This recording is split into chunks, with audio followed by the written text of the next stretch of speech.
Hi எல்லோருக்கும் வணக்கம். Bigg Boss season 9 Tamil.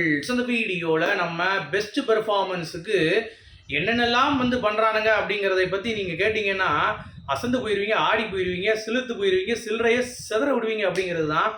கனி அக்காவாக இருக்காங்க, அம்மாவாக இருக்காங்க, ஆயாவாக இருக்காங்க, எல்லா இலவும் சொல்லிட்டு கடைசி பார்த்தீங்கன்னா எல்லாரும் தூக்கி கனிக்கு வச்சிட்டாங்க பிக் பாஸ் ஹவுஸ். ஏன்னா பிக் பாஸ் ஹவுஸ் கனிக்கு ஜால்ரா அப்படிங்கிறது எல்லாத்துக்குமே தெரியும். பட் ஷீ இஸ் டிசர்வ்டான்னு கேட்டிங்கன்னா சரி பார்ப்போமே எப்படி தான் கேப்டன்ஷிப் அவங்க வராங்க அப்படிங்கிறது என்னை பொறுத்த வரைக்கும் தோணுது எனக்கு. ஸோ அதனால் வெயிட் பண்ணி பார்க்கலாம். So to speed up the process, இந்த ப்ராசஸை கொஞ்சம் ஸ்பீடப் பண்ணணும் அப்படின்னா கண்டிப்பாக எப்படி இதை எடுத்துகிட்டு போக போகிறாங்க. இப்போது கனி வந்திருக்காங்க, அதுக்கடுத்து கமருதீன் போட்டியிட போகிறாப்புல. இன்னொன்று பார்த்தீங்கன்னா யார் என்ன ஒரு டைமென்ஷனில் இந்த கேம் அணுக போகிறாங்க அப்படிங்கிறத நம்ம பார்ப்போம். அதுக்கு முன்னாடி இந்த எஃப்ஜே ஆதிரை இந்த இஷ்யூ இருக்குது பார்த்தீங்களா, இது ஒரு பக்கம் இருந்தாலும் ஆதிரை இன்னமும் எஃப்ஜே தான் பெஸ்ட் பெர்ஃபார்மர், எல்லாத்துக்குமே அவன் தான் அப்படின்னு சொல்லும் பொழுது நமக்கு பார்த்தீங்கன்னா கொஞ்சம் என்னடா நம்பகத்தன்மை ரொம்ப ரொம்ப கம்மியாக இருக்குது அப்படிங்கிறது பார்க்க முடியுது. ஸோ இப்போ கேப்டன்ஷிப் டாஸ்கில் யார் ப்ரூவ் பண்ண வேண்டிய ஒரு கட்டாயத்தில் இருக்காங்க அப்படின்னா பிக் பாஸ் ஹவுஸ் மேட்ஸ் இனிமேல் ஆட போகிறாங்க, லக்ஸரி ஹவுஸ் சும்மா பார்க்க போகிறாங்க அப்படிங்கிறது பார்க்க முடியுது. ஓகே, ஸோ இப்போ ரொம்ப முக்கியமாக கனிக்கும் சபரிக்கும் விக்ரமுக்கும் பயங்கர ஃபைட் ஆக்சுவலாக இந்த இதில் காம்படிஷனில். மிச்சம் எல்லாரும் விலகிட்டாங்கன்னு வைங்களேன். கெமிக்கு அந்த அளவுக்கு பெருசாக யாரும் ஓட் பண்ணல அந்த அளவுக்கு. அதுக்கடுத்து பிரவீன் ராஜுக்கும் அப்படி இல்லை. ஸோ என்னை பொறுத்த வரைக்கும் நம்ம விக்ரமும் சபரியும் ஒரே ஓட்டு வாங்கினாங்க. கனி பார்த்தீங்க அப்படின்னா எனக்கு தெரிஞ்சு அதிகமாகவே ஓட்டு வாங்கிட்டாங்க அப்படிங்கிறது. ஸோ கனி ஈஸியாக அவங்க கேப்டன்ஷிப் டாஸ்க் போட்டியிடலாம். கமருதீன் ஏற்கனவே அந்த டாஸ்க் வின் பண்ணதுனால அவனும் பார்த்தீங்கன்னா இதில் உள்ளே இருக்கார் அப்படிங்கிறது பார்க்க முடியுது. ஸோ சூப்பரான ஒரு கேப்டன்ஷிப் டாஸ்க்காக இது இருக்க போகுது அப்படிங்கிறது நம்மளால் பார்க்க முடியுது. ஓகே, ஸோ வெயிட் பண்ணி பார்க்கலாம். அதுக்கு முன்னாடி இந்த பெஸ்ட்டு ஒர்ஸ்ட்டு செலெக்ஷனில் பிக் பாஸே கன்ஃபியூஸ் ஆகிட்டார். ஞாபகம் இருக்கா? பிக் பாஸ் முதல்ல பார்த்துட்டு இருக்காரு. அவங்க பாட்டு கானா வினோத்தை சொல்லிட்டே இருக்காங்க. பாவ வினோத்தை அவங்களுக்கு டீலக்ஸ் ஹவுஸில் அது எப்படி நீங்கள் சொல்லுவீங்க அப்படின்ற மாதிரி கேட்கும்போது பிக் பாஸ் அட பாயில் நிப்பாட்டு திருப்பி கோட்டை மொத்தமாக அழிச்சிட்டு மறுபடியும் முதர்ந்து விளையாடலாம் அப்படின்ற மாதிரி பிளான் பண்ணிட்டாங்க. ஸோ அப்படி இருக்கும் பொழுது யாரா அப்படின்னு சொல்லி யோசிக்கும்போது திருப்பி முதர்ந்து பண்ணுறாங்க. திருப்பி காண தப்பாக தான் சொல்கிறார், சுபிக்ஸாவை சொல்கிறேன் அப்படின்றார். ஸோ அங்கே சொல்லக்கூடாது அப்படின்ற ஒரு விஷயம் இருக்கிறப்ப திருப்பி அதுவே சொல்வது அப்படிங்கிறது ரொம்ப தப்பாக இருந்துச்சு அப்படிங்கிறது நான் பார்க்குறேன். ஓகே, அது மட்டும் இல்லாமல் இந்த சீசன் கண்டஸ்டன்ஸுக்கு ஐக்யூ லெவல், அறிவு இந்த மாதிரி எதுவுமே இல்லை அப்படிங்கிறப்ப அவங்க திருப்பி keep on they are repeating.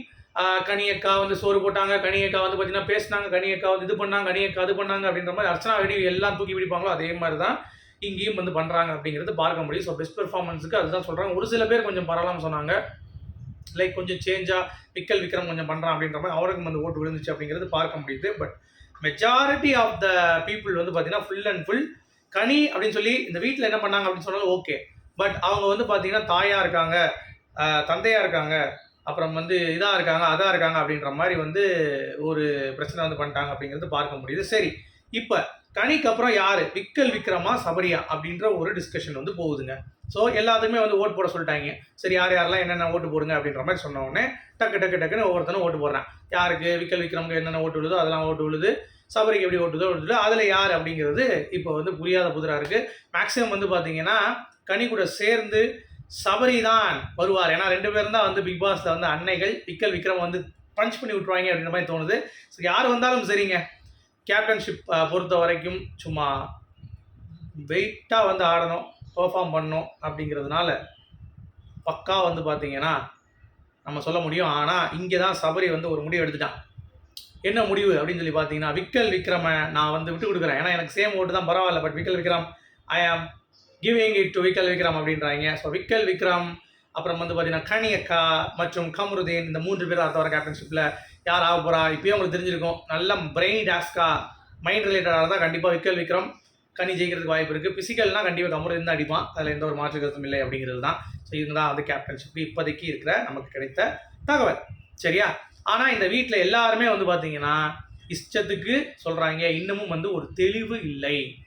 கனின்னு சொல்லாமல் கனிக்கு ஃபேவராக இருக்கீங்க அப்படிங்கிறது புரியுது. பட் இருந்தாலும் ஒரு பாயிண்ட் சொல்கிறாங்க, பிரவீன்ராஜ் சொல்கிறான், கனி பார்த்தேன்னா பயங்கரமாக எனக்கு ரொம்ப கன்ஃபியூஷனாக இருக்குது, மணியா சபரியான்ட்டு. ஆனால் சபரியே கனிக்கிட்ட தான் நிற்கிறான், அதனால் எனக்கு கனி சொல்கிறேன் அப்படின்ற மாதிரி அவங்க சொல்லும் பொழுது ஒரு மாதிரி இருந்தது. இத்தனைக்கும் அப்சராலாம் நல்லா தான் பேசுனாங்க, நல்ல பாயிண்ட்டாக தான் பேசுகிறாங்க. ஆனால் எக்ஸ்போஸ் ஆக மாட்டாங்க. அதாவது எக்ஸ்போஸ்னால் எக்ஸ்ப்ளோர் ஆக மாட்டாங்க. ஸோ அந்த ஒரு ஆங்கிளில் வந்து பார்த்தீங்கன்னா அப்சராவை கூட அவங்க வந்து கண்டிப்பாக சொல்லியிருக்கலாம் அப்படின்ற மாதிரி தோணுச்சு. அப்புறம் வந்து கெமி கூட எனக்கு தெரிஞ்சு சாய்ஸாக தெரியல. ஓகே, அது மட்டும் இல்லாமல் இந்த பிக் பாஸ் ஹவுஸ்லேயே வந்து எல்லாருமே கனியை டிபெண்ட் பண்ணி தான் இருக்காங்கிறப்ப இருந்திருக்கலாம். ஆனால் எஃப்ஜே சொல்ல மாட்டாங்க, அது வரைக்கும் சந்தோஷம். ஏன்னா அவன் அடுத்த வாரம் அதையும் ஜெயிச்சு கேப்டன் ஆகிட்டானா அவனும் வந்து பார்த்தீங்கன்னா உள்ளே வந்து போயிடுவான், நாமினேஷன் ஃப்ரீ வந்து வாங்கிடுவான் அப்படிங்கிறது தெரிஞ்ச விஷயம் தான். பட் எனக்கு தெரிஞ்சு பெஸ்ட்டில் இது ஓகே. அடுத்து தான் ஒர்ஸ்ட்டில் நீங்கள் பார்த்துருப்பீங்க, அரோராவும் அதிரை இன்னும் ஆரம்பிக்கல லைவில்.